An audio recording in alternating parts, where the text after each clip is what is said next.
Welcome to Chris Parkin Shooting Sports. Now, it's finally stopped raining, so not only can I get out shooting, I can actually get out and do some filming.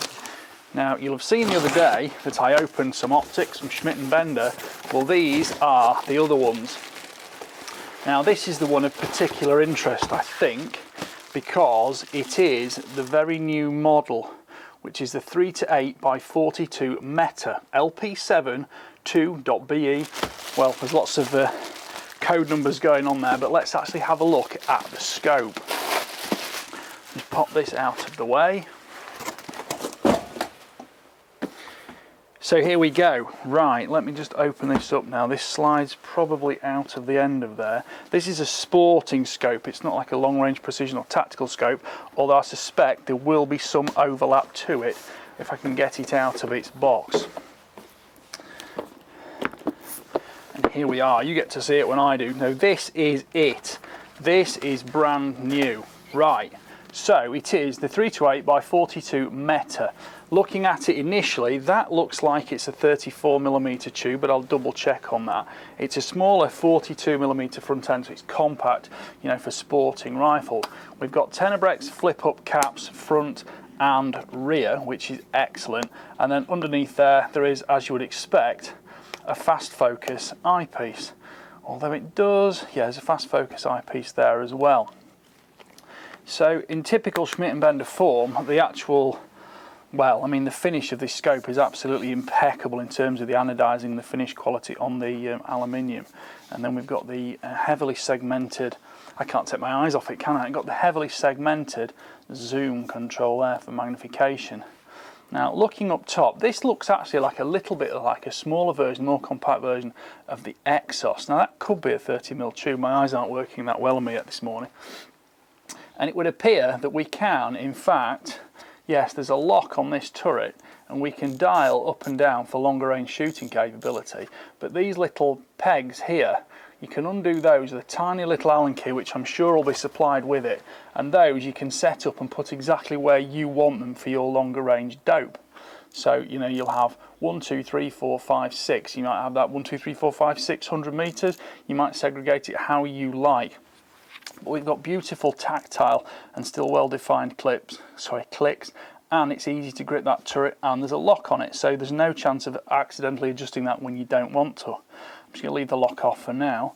On the side, we've got a similar lock for the windage control. This is all milliradian scope, so it's 1 centimetre clicks at 100 metres, 0.1 milliradian.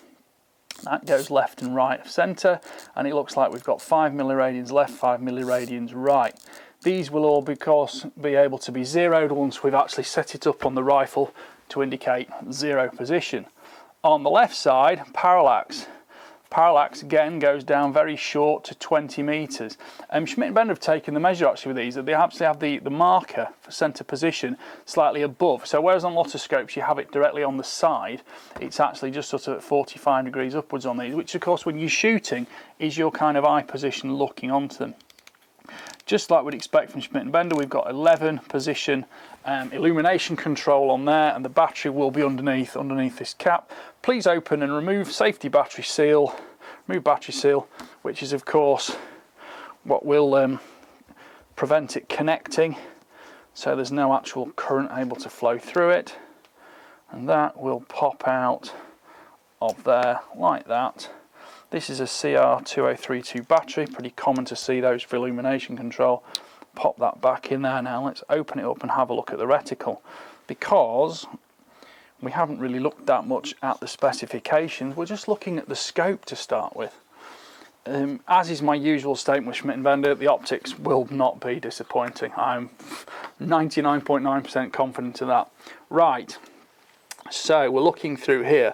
First thing to investigate is that is second focal plane. At least I think it's second focal plane. It's not a busy reticle, so it's not as easy to see whether it's jumping up in sounds or not, but I think it's second focal plane.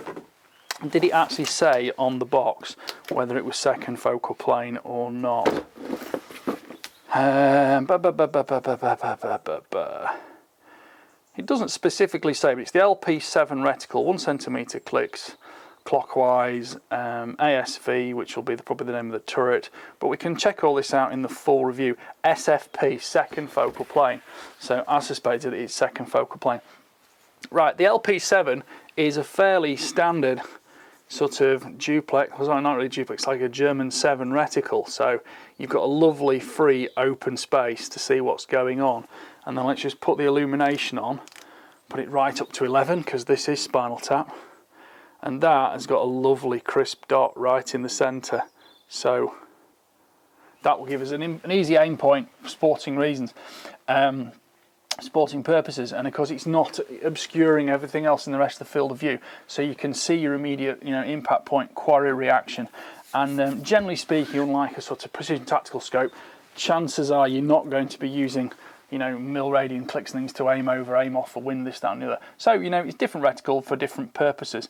This one, I think I'm going to put this on a 6.5 Creedmoor. I've got it for a little while and I'm hoping to get out and do some hunting with it.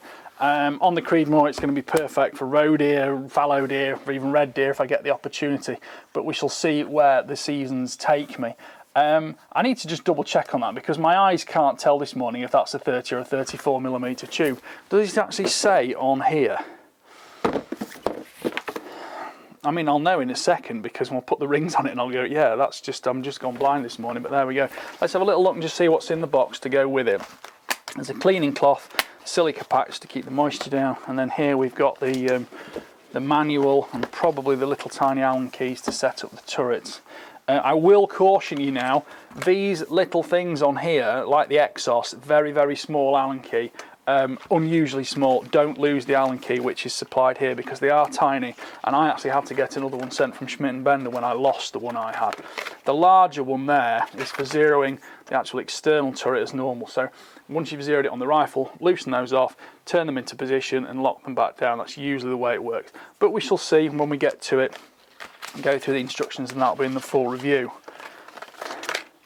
So as usual we get lovely detailed service manuals, warranty certificates, and we'll get the instruction book here which will have, as usual, nice clear printed instructions and tells us how to go through it and set the scope up.